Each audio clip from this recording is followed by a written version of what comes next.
Start है।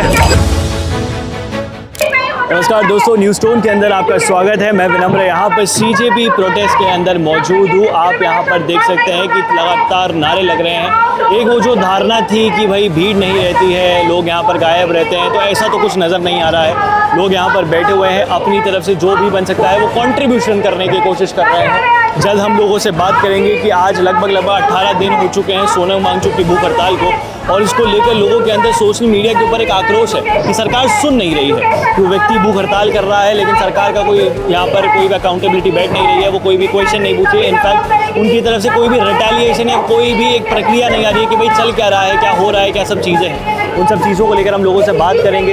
लोग यहाँ पर जो है प्लैक कार्ड लेकर खड़े हुए हैं। यहाँ पर लोग जो है जिस तरीके से खड़े हुए हैं वो दिखा रहा है, और समझ में आ रहा है कि यहाँ पर कहीं ना कहीं उनके अंदर एक आक्रोश है कि वो चेंज लेकर आना चाहते हैं। लेकिन वो चेंज कैसा होना चाहिए, क्या होना चाहिए, किस प्रकार होना चाहिए, क्या वो उसके लायक है भी या नहीं है, या फिर सिर्फ अपनी खुद की रोटियाँ सेकी जा रही है, आपको इस वीडियो के अंदर पता चलेगा। हमारे साथ आशुतोष जी जुड़े हुए हैं, सीजेपी के स्पोक्स पर्सन। तो सर, सीजेपी के ऊपर एक आरोप लगाया जाता है कि बीजेपी की बी टीम है कि आगे चल के जब आप पॉलिटिक्स में जाएंगे तो आप कांग्रेस के ही कहीं ना कहीं वोट काट रहे होंगे। ये तो बहुत ही लॉजिकल बात है। जिससे लड़ रहे हैं आप उसी की बी टीम बता रहे हैं। अगर थोड़ा लॉजिकल बात करनी है तो कम से कम किसी और पार्टी की बी टीम बताइए। मतलब आप आम आदमी पार्टी की, कांग्रेस के, भाजपा की भी बी टीम बता रहे हैं, तो मतलब बहुत ही लॉजिकल बातें हैं ये सब। एक मूवमेंट है एजुकेशन सिस्टम रिफॉर्म करने के लिए, धर्मेंद्र प्रधान के इस्तीफे के लिए, उसी की बात यहाँ पर हो रही है। अब आपको जिसकी बी टीम मानना है। अच्छा, ये जो चीज़ आप बता रहे हैं कि रिफॉर्म की बातें हो रही है, सारी चीज़ें हो रही हैं, जिस तरीके से मंच पर आके नेता आकर अपना भाषण देते हैं, जिस तरीके से अपनी बातें करते हुए हमने देखा, किस तरीके से वो बता रहे हैं कि मैंने ये किया है, मैं इस तरीके से समर्थन देने के लिए तैयार हुई, ये सब चीज़ें, तो कहीं ना कहीं पूरा प्रोटेस्ट जो है कहीं ना कहीं ऑपोजिशन द्वारा हाईजैक तो नहीं हो गया। बट ये तो दिन में 10 मिनट हो रहा है। आप अगर सुबह आते हैं यहाँ पे, सुबह लगातार 4 घंटे स्टूडेंट्स बात किए, नीट एस्पिरेंट्स बात किए हैं, यूपीएससी एस्पिरेंट्स बात किए, एसएससी एस्पिरेंट्स बात किए हैं, पेरेंट्स आकर अपनी बात रखें, सोल्जर्स आकर अपनी बात रखें। वो 10 मिनट अगर ऑपोजिशन के लीडर्स अगर आ रहे हैं यहाँ पे, तो obviously we want to give them the space to speak. तो अभी एक और ये चीज़ है कि सोनम जी 18 दिन से भूख हड़ताल पर बैठे हुए हैं। बार बार ये आरोप लगाया जाता है कि जो ऑर्गेनाइजर्स हैं वो भूख हड़ताल पर नहीं बैठ रहे हैं, वो कुछ अनशन नहीं करते हैं, वो बढ़िया खा पी रहे हैं, उनको कोई दिक्कत नहीं हो रही है। तो उस पर अगेन इलॉजिकल क्वेश्चन।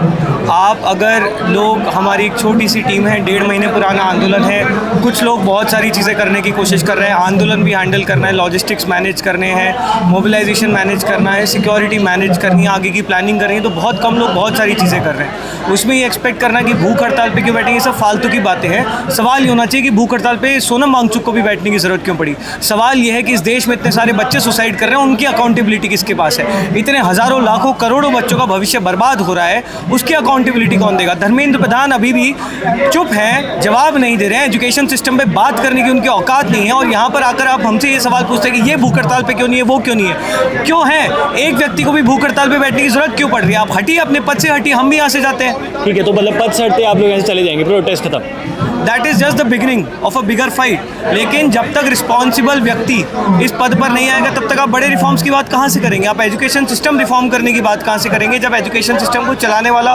व्यक्ति ही इनकॉम्पिटेंट है। आपको जिम्मेदार व्यक्ति को उस पद पर रखना होगा, तभी आप आगे के रिफॉर्म्स की बात करेंगे। नहीं, मतलब कोई भी व्यक्ति आएगा तो उसको भी 2-3 महीने लगेंगे रिफॉर्म्स लाने में, इन सब चीज़ों करने। क्या वो 2-3 महीनों में जो प्रोटेस्ट है कांग्रेस जनता पार्टी का, वो खत्म हो जाएगा, प्रोटेस्ट के वो कोई चीज़ नहीं रहेगी, आप लोग भी मॉनिटर करेंगे, देखेंगे क्या काम हो रहा है, क्या नहीं हो रहा है, ऐसा कुछ। हम लोग एक मूवमेंट है जो 1.5 महीने पुराना मूवमेंट है, इसका फोकस अभी एजुकेशन सिस्टम पे है।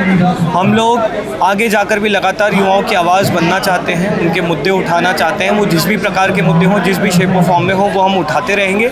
भरोसा रखिए, इस देश के युवाओं पे बहुत आगे जाएंगे, इस देश के हर मुद्दे को उठाएंगे, और अब हिंदू मुस्लिम या जाति की राजनीति में नहीं फंसेंगे। नहीं, हिंदू जाति राजनीति तो अभी जय भीम इन सब के नारे लगी रहे थे, सारी चीज़ें चल रही है। जय भीम का नारा जातिवादी नारा नहीं है। जिन्होंने हमारा संविधान बनाया उनके नारे लगाना गलत बात नहीं है। हम जय भीम भी बोलेंगे, हम जय संविधान भी बोलेंगे, हम गांधी जिंदाबाद भी बोलेंगे, हम अम्बेडकर जिंदाबाद भी बोलेंगे।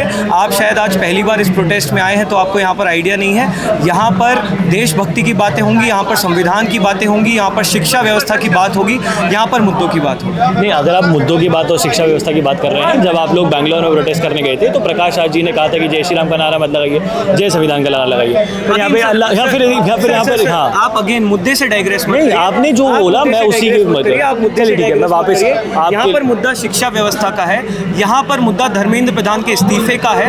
आप धर्मेंद्र प्रधान के उसमें भी इस्तीफे पे बात कीजिए। आप मुझे ये नहीं आप बता रहे धर्मेंद्र प्रधान के इस्तीफे पे इस्तीफा बात होने के कीजिए। बाद क्या प्रोटेस्ट आप खत्म हो शिक्षा जाएगा? व्यवस्था पे बात कीजिए। हमारा जो 5 पॉइंटर डिमांड चार्टर है आप उस पर बात कीजिए। आप एनटीए के रिफॉर्म्स पे बात कीजिए। आप धर्मेंद्र प्रधान से जाके सवाल उठाइए कि वो अभी तक इस्तीफा क्यों नहीं दे रहे हैं। आप सरकार से सवाल कीजिए कि यहाँ पे हजारों की संख्या में 26 दिन से प्रोटेस्टर्स बैठे हैं, आप उनसे इंगेज क्यों नहीं कर रहे हैं? सरकार यहाँ पर आके हमसे बात क्यों नहीं कर रही? ये असली मुद्दा है। और क्या हम एक प्रेशर ग्रुप है युवाओं की तरफ से सरकार के लिए? हम युवाओं का एक मूवमेंट है जो युवाओं के मुद्दे उठा रहा है। आज की डेट में शिक्षा व्यवस्था का हमारा मुद्दा है। शिक्षा व्यवस्था पर हम बात करने के लिए आएंगे और धर्मेंद्र प्रधान का इस्तीफा लेकर हम यहाँ से जाएंगे। अगर अभी आप हमारे पीछे देखेंगे तो सोनम वांगचुक जी का जो है इलाज चल रहा है। यहाँ पर डॉक्टर्स आए हुए हैं यहाँ पर देखने के लिए उनकी हेल्थ कैसी है। 18 दिन तक भूख हड़ताल थी तो उसके बाद उनकी हेल्थ कैसी है, क्या सब चीज़ें हैं, तो उसको लेकर उनका मेडिकल चेकअप चल रहा है। यहाँ पर कुणाल कामरा जो स्टैंड अप कॉमेडियन है, he is a pronounced leftist, he is also there to support the protest. Also you can see the multiple people out there are waiting for his speech. आप ये बताइए अभी हेल्थ रिपोर्ट क्या है? करने दो महेश, है ना? Sorry, अभी हेल्थ रिपोर्ट क्या है? health is fine at the moment. Sir's BP is completely stable right now. It's around 110 or 70. The pulse rate is around 71. Oxygen level was around 96% on Lumia. The ECG is also quite okay. There is no ST changes, which is completely fine. ठीक है, अभी जिस तरीके से आप क्या एक doctor के रूप में सलाह देना चाहेंगे कि अभी हंगर स्ट्राइक को ख़त्म कर दो या फिर इनकी जो है कि अभी हंगर स्ट्राइक चलनी चाहिए, हंगर स्ट्राइक वो चलने की आप राय देंगे, क्या है? देखिए, as a doctor hunger strike की राय कभी भी नहीं दी जाती है। पॉइंट सिर्फ यही आता है कि जिस चीज़ के लिए और जिस एजेंडा के लिए सर अभी फाइट कर रहे हैं, जिन सारे स्टूडेंट्स के लिए आज वो यहाँ पे अपनी जान को दांव पे लगा के इस स्ट्राइक को आगे बढ़ा रहे हैं, हम सिर्फ ये बता सकते हैं कि इस टाइम में इनके वाइटल्स एंड सारी की सारी हेल्थ पैरामीटर्स स्टेबल है। बट अब ये कब तक स्टेबल रहेंगे, इन सारी चीज़ों का एक बहुत क्लोज मॉनिटरिंग रिक्वायर्ड है, जिसको हमारे साथी doctor Satish Lamba sir and doctor Dige sir बहुत अच्छी तरीके से आगे बढ़ा रहे हैं, जिसका एक पूरा रिकॉर्ड मेंटेन किया हुआ है। आज मुझे डॉक्टर महेश गिरी को उन लोगों ने यहाँ पे उनकी सहायता के लिए बुलवाया, जिसमें हमने उनका ECG करके देखा है जो कम्प्लीटली नॉर्मल आया है। अभी मैं इतना ही कहना चाहूँगा।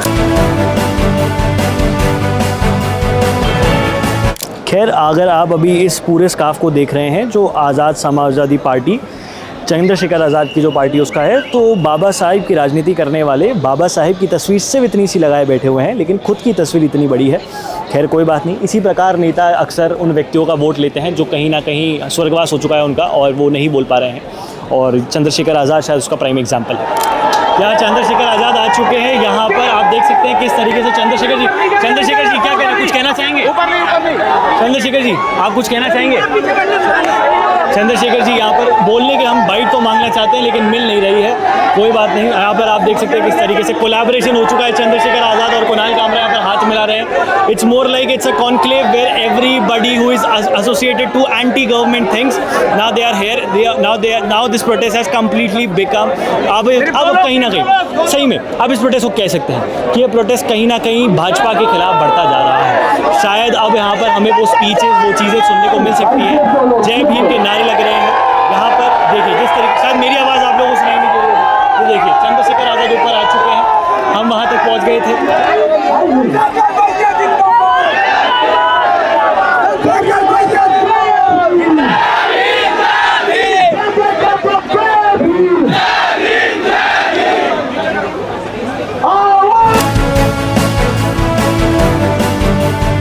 लेंगे दो सवाल लेंगे, पता नहीं क्या कुछ बोला, सुनाई तो नहीं दिया।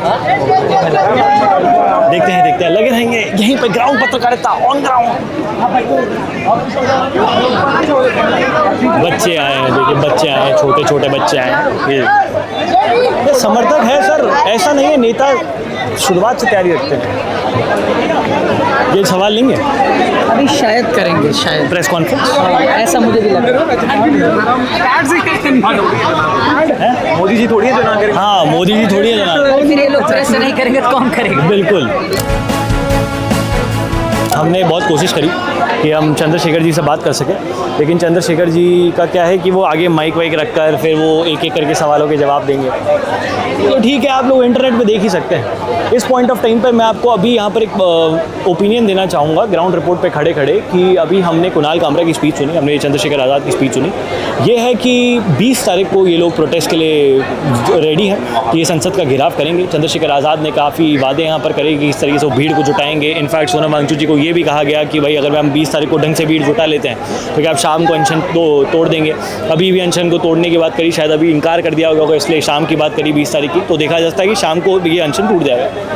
और चंद्रशेखर आज़ाद के पहले से ही नारे लग रहे थे, उन्होंने कहा कि कोई राजनीतिक लाभ नहीं है, लेकिन उनकी पार्टी के यहाँ पर बैनर्स वगैरह और जितने भी मर्चेंडाइज हैं वो यहाँ पर दिख रहे थे, हमने वीडियो के अंदर आपको दिखाए हैं। अब इसके अंदर गेम ये है कि यहाँ पर कुणाल कामरा ने जब अपनी स्पीच की शुरुआत करी तो वहाँ पर उसकी स्पीच की शुरुआत राम जी के जोक से हुई कि सीता के पति का नाम लेकर गीता के पति के वोट ले रहे हैं, ऐसा कुछ उन्होंने बोला।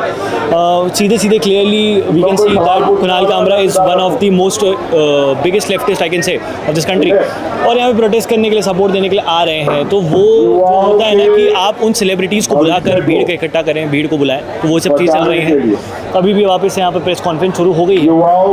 कहने का तात्पर्य यही है कि युवा कैपिटलाइज जो चीज़ें मोदी जी के ऊपर लगाई जाती है, जो मोदी जी के ऊपर लगाई जाती है कि आप युवा, महिला, किसान, इनको कैपिटलाइज कर रहे हैं, इनकी बात कर रहे हैं, इनको जो है ज़्यादातर दिखाने की कोशिश कर रहे हैं। तो यही सेम चीज़ यहाँ चल रही है। नेता जिस पर्सपेक्टिव से, जिस तरीके से यहाँ बैठे हुए थे, जो अभिजीत दिपके यहाँ पर बैठे हुए थे, सोनम जी यहाँ पर बैठे हुए, शायद वो मुद्दे कहीं ना कहीं हट रहे हैं। उनको 1-2 लाइनें ही दी जाती है स्पीच में, क्या नीट के लिए खड़े हैं, आगे सब कुछ।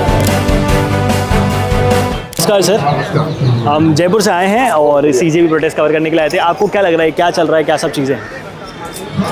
नहीं, ये जो मांग है वो पूरा देश का छात्रों और हजारों परिवारों का मांग है। धर्मेंद्र प्रधान को कौन समर्थन देता है? लोग पूछता है इधर कितना लोग है, लेकिन मैं उसको एक सवाल पूछना चाहता हूँ, धर्मेंद्र प्रधान को कितना आदमी का समर्थन का ये देश का अंदर, उसको समर्थन देने वाला कौन है? वो तो गैर चुनकर आए, लोकसभा जीत कर आए। चुनकर आया तो मतलब बहुत बड़ा गलती हो गया। अच्छा, उसके बाद हम ये मांग रखा इस्तीफा देना चाहिए भाई। ये पहली बार नहीं है, इतना साल का हमारा इतिहास में, राजनीति में बहुत सारा लोग मॉरल रिस्पॉन्सिबिलिटी लेके इस्तीफा दे दिया। लाल बहादुर शास्त्री से शुरू करके बहुत सारा लोग इस्तीफा दे दिया। अभी इतना बड़ा मामला हो गया, कोचिंग माफिया, एग्ज़ाम माफिया, एक बार लीक नहीं है, 4-5 बार हो गया। फिर इसका रिस्पॉन्सिबल कौन है? रिस्पॉन्सिबल पॉलिटिकल लीडरशिप होना चाहिए, इस्तीफा दो। अगर आप जाके किसी को पूछेगा तो एक भी आदमी इस देश का अंदर उसको समर्थन वाला नहीं है। बीजेपी के अंदर कुछ लोग हो सकता, आरएसएस का अंदर कुछ लोग हो सकता, लेकिन अगर सीधा सीधा जाकर पूछेगा तो एक भी आदमी कह सकता है अरे भाई छोड़ो कुर्सी, लेकिन वो कुछ श्रम नहीं है। थोड़ा सा शेमफुल होना चाहिए ना आदमी। वो पुराना चादरों का नेता भी है बस। सर बेसिकली अब ये जो पूरा प्रोटेस्ट चल रहा है, क्या कम्युनिस्ट पार्टी ऑफ इंडिया या फिर उसकी कोई भी यूथ विंग कॉकरोच जनता पार्टी को समर्थन दे रही है? ये हम सभी का मांग है, हम समर्थन देता है, हमारा खुद अपने तरह भी चलता रहता है। सीपीआई, ये सीपीआई का मांग है, एआईएसएफ का मांग है, एआईवाईएफ का भी मांग है, ये चलता रहता है, हम साथ हैं, ऐसा कोई फर्क नहीं है इसमें, एक ही मांग है। अभी एआईवाईएफ की आपने बात करी, कांग्रेस ने केरला के अंदर एआईवाईएफ के जो यूथ लीडर्स हैं वहाँ पर प्रोटेस्ट कर रहे थे स्टूडेंट की ही डिमांड को लेकर, उनके ऊपर वाटर कैनन फेंका, तो वहाँ पर आपने कांग्रेस को असेंबली में प्रॉपर्ली घेरा। अब उसके बाद यहाँ पर आप इनसे डिमांड नहीं कर रहे हैं कि एटलीस्ट आप कांग्रेस के खिलाफ उसके लिए बोलिए। केरला का युवा भी तो यहाँ का देश का युवा है सर, इधर कांग्रेस से क्या फर्क पड़ता है? केरला का युवा भी तो देश का युवा है। नहीं, वो अलग मामला है ना। केरल में हम विपक्ष में है, वो रूलिंग पार्टी है, ये होता रहता है, इधर कांग्रेस नहीं है। सर अगर ऐसे तो धर्मेंद्र प्रधान जी भी बोल देंगे कि पेपर लीक होता रहता है। नहीं कह रहा हूँ, देश का युवा तो देश का युवा है ना। केरला या मध्य प्रदेश या राजस्थान का क्या करेगा? आप सुनिए, इधर कांग्रेस का क्या रोल है इस आंदोलन में? आप बताइए, इस आंदोलन जो होता रहता है इसमें कांग्रेस का क्या रोल है? सर तो ये आंदोलन भाजपा के खिलाफ थोड़ी, ये तो युवाओं के लिए आंदोलन है ना। भाजपा के लिए खिलाफ कौन करता रहता है? हम लोग करता रहता है ना। हाँ। कांग्रेस नहीं है इसमें। हाँ। पर आप कांग्रेस के खिलाफ भी खड़े हुए हैं। आप जाके उनको पूछो कांग्रेस वाला को, आप लोग क्यों नहीं गया? मैं तो कांग्रेस के लिए आपसे पूछ रहा हूँ कि एआईवाईएफ मेरा जिम्मेदारी नहीं है कांग्रेस के लिए उत्तर देने के पर लिए। AIYF के जो लीडर्स हैं उनके ऊपर वाटर कैनन तो कांग्रेस ने ही फेंका था ना सर। वो हम उसको खड़ी निंदा करता हूँ, अलग बात है। अच्छा, वो उन पे युवाओं पे फेंका के वो अलग है। वो हर समय हर दिन लगातार चलता रहता है, हम उसको कड़ी निंदा करता हूँ, अलग बात है। ठीक है। इधर कांग्रेस का क्या रोल है? इधर आपकी बेसिक डिमांड ये है कि धर्मेंद्र प्रधान रिजाइन कर दें। पूरा देश का डिमांड है। अच्छा, पूरा देश का डिमांड है। Thank you sir. अभी हम वापस सिर्फ यही देख पा रहे हैं कि चंद्रशेखर जी इस भीड़ का मीडिया का इस्तेमाल करके खुद की बातें कर रहे हैं कि भाई मैं तब भूख हड़ताल करता था, मैं तब बैठता था, ये सब होता था, ये सब चीज़ें थी। कहने का तात्पर्य यही है कि जो भी चीज़ें यहाँ पर चल रही हैं, जो कुछ भी हो रहा है, सब लोग अपनी रोटी से। मैं यहाँ पर किसी के खिलाफ या किसी के फेवर में नहीं न्यूज़ जो हो रहा है वो बता रहा हूँ। वहाँ एक व्यक्ति 18 दिन से भूखा बैठा है और सब लोग उस व्यक्ति की भूख हड़ताल को कैपिटलाइज कर रहे हैं। चंद्रशेखर जी अभी यही कर रहे हैं। वो यहाँ पर कैपिटलाइज करते हुए दिख रहे हैं कि किस प्रकार वो इन सारी चीज़ों को कैपिटलाइज कर सकें, खुद की बातें कर सकें कि मैंने मेरा संघर्ष ऐसे किया था, इस संघर्ष में यहाँ पर मौजूद था, मैं ये सब चीज़ें कर रहा था। अब बस यही है कि देखना यही है कि कब तक ये सारी चीज़ें चलेंगी और 20 जुलाई का क्या